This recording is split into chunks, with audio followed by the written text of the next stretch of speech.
آج شب جمعہ، شب دعا، شب مغفرت. آج آپ کے مرحومین آپ کی دعاؤں کا انتظار کرتے ہیں. آپ کچھ ایسا کریں کہ ان کو بھی آپ نیت کریں، جو نیکی کر رہے ہیں اپنے مرحومین کو بخش دیں. تو وہ جو عالم ہے قبر کا، وہ عالم آسان نہیں ہے. ملا احمد ناراکی فرماتے ہیں کہ فقر تھا، غربت تھی، کھانا نہیں ہے، پریشان ہوئے. روایت انہوں نے پڑھی کہ اگر پریشانی ہو، مشکل آ جائے، قبرستان جاؤ اور وہاں جا کر فاتحہ پڑھو مردوں کا، اور وہاں خدا سے خدا گشائش پیدا کرے. ہماری زندگی میں بھی پریشانی آتی. شخص امام جعفر صادق علیہ السلام کی خدمت میں کہا مولا پریشانی ہے، تنگ دستی. مولا نے کہا جاؤ اپنے ماں باپ کے پاس دعا کریں. کہا مولا نہیں، انتقال ہو گیا. کہا ان کی قبر پہ جاؤ. کہا مولا مجھے ان کی قبر نہیں پتا. کہا زمین پہ 2 لکیریں کھینچو اور متصل ہو. یعنی کبھی ہمیں پریشانی ہو رہا ہے، آپ کے آباء و اجداد خدا جن کا بہرحال خدا جو ہے ان کا سایہ سلامت رہے، نہیں ہے قبر پہ جاؤ. قبر پہ عالم برزخ دیکھ رہے ہیں. رجب علی خیاط بتاتے ہیں کہ وہ کچھ لوگوں کے ساتھ قبرستان گئے. ایک شخص ان کے ساتھ تھا کیونکہ کچھ لوگ تھے نکل گئے. اس شخص کی ماں کی قبر تھی قبرستان میں. اس نے کہا لوگوں کے ساتھ ہوں، پتہ نہیں کیا محسوس کرے میں. جیسے ہی دروازے سے باہر نکلے قبرستان کے، شیخ رجب علی خیاط نے اس شخص کو بلایا. تمہاری ماں عالم برزخ میں خدا سے شکایت کر رہی ہے، تم بغیر فاتحہ پڑھے جا رہے ہو. وہ عالم ہمیں نظر نہیں آتا، اسی کو تو اسی زندگی میں کھولنا ہے، اسی کے لیے تو ساری محنت ہے. نظر آئے، وہ نظر آئے گا تو یقین بڑھ جائے گا، اور جب یقین بڑھ جائے گا تو پھر انسان صرف امام کو دیکھتا ہے بس. پھر اسے تلوار، نیزے، پتھر، تیر نظر نہیں آتا، اسے صرف امام نظر آتا ہے. وہ قبرستان گئے، ملا مہدی ناراکی قبرستان گئے. انہوں نے ویسے کیا، انہوں نے اچانک سے دیکھا کہ ایک خچر میں ایک میت ہے، کچھ لوگ ہیں، اور ایک آگے دیکھا ان کے استاد جا رہے ہیں. انہوں نے استاد کو سلام کیا، استاد نے جواب نہیں دیا. جو 7 لوگ تھے ان کے قریب ہوئے، کہا کہ یہ استاد جواب کیوں نہیں دے رہے. کہا یہ آپ کے استاد نہیں ہے.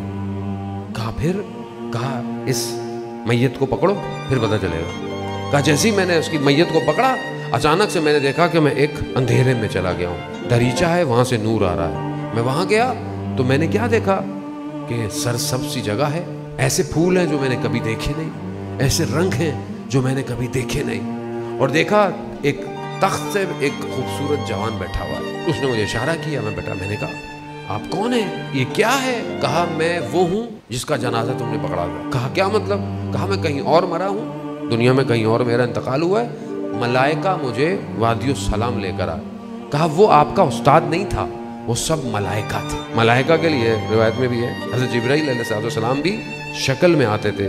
صرف کہتے ہیں روایت میں 2 دفعہ اپنی اصلی شکل میں آئے ہیں رسول کی خدمت میں، ورنہ ہمیشہ ایک مدینہ میں ایک شخص تھا بڑا خوبصورت سا، اس کی شکل میں اکثر آتے تھے. ملائکہ انسان کی صورت میں آتے ہیں. پھر انہوں نے کہا کہ میں گھوم پھر سکتا ہوں. ہاں جائیں گھومے پھریں. اب اندر پریشانی کیا ہے؟ بچے بھوکے ہیں، کھانا نہیں، بھول گئے. برزخ ہے.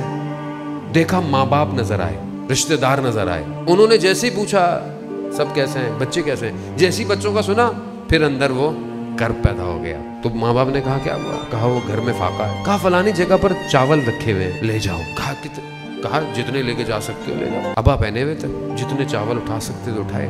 اسی دریچے میں گئے، دیکھا قبرستان کے باہر کھڑے، چاول لے کر گھر آئے. چند دن گزر گئے. زوجہ نے پوچھا ایک بات بتائیے. کہا یہ میں روز بناتی ہوں مگر یہ ختم نہیں ہوتے. مجبوراً بتانا پڑ گیا. بعض وقت کہتے ہیں نا کہ بہت سوال کرنے نہیں چاہیے زندگی میں. بتایا، ختم ہو گئے. عالم دوسرا پیرالل ہے، پیرالل بعد میں نہیں ہے، پیرالل ہے. جو ہم کر رہے ہیں وہاں بن رہا ہے. زبان سے جو نکلا، آنکھ سے جو دیکھا، جو سوچا، بن رہا ہے. امام آتا اس لیے کہ ہمارے سارے عالم کی اصلاح کرے. اب یہ تو بہرحال آپ اپنی قبر اچھی کر لیں، انشاءاللہ ہم سب اپنی قبر کو اچھی کریں، خدا کرے.